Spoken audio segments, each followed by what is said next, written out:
The Megillah is a tale of two families. It is clear from the biblical text that Haman didn't act in a vacuum. His family were his partners in his evil plan and its intended implementation. That is why 10 of his sons were hanged on the very gallows that were built for the Jewish people. The Midrash tells us that Haman had 360 advisors, and chief of them all was his wife Zeresh. She was the one who led the others in recommending to him that the gallows be built in order to hang our nation and thereby to annihilate us. The Targum describes chillingly how while the gallows were being built, Zeresh stood alongside the builders playing a musical instrument and rejoicing in what she believed was just about to happen. Contrast this with a different family.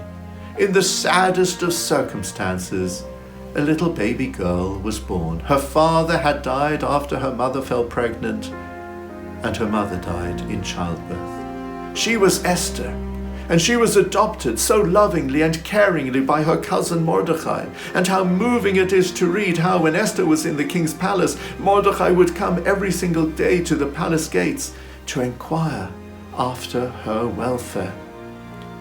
The end of the Megillah is very revealing. It's full of accolades to Mordecai.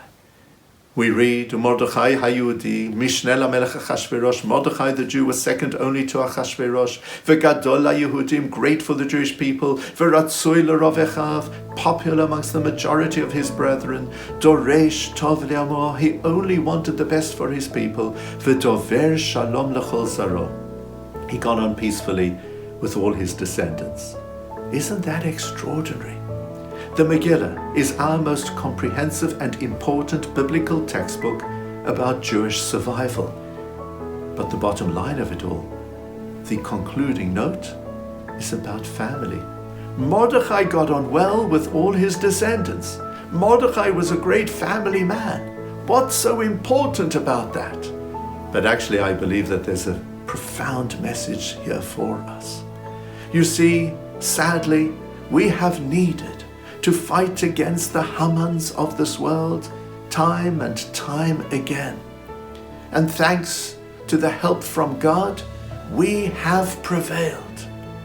When it comes to Jewish survival, in addition to building strategies to counteract the influence and the acts of those Hamans, if we want to overcome the threat from Haman-styled families, we need to raise Mordecai-styled families.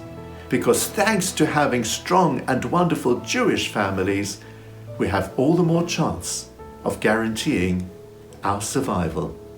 I wish you all Purim Sameach.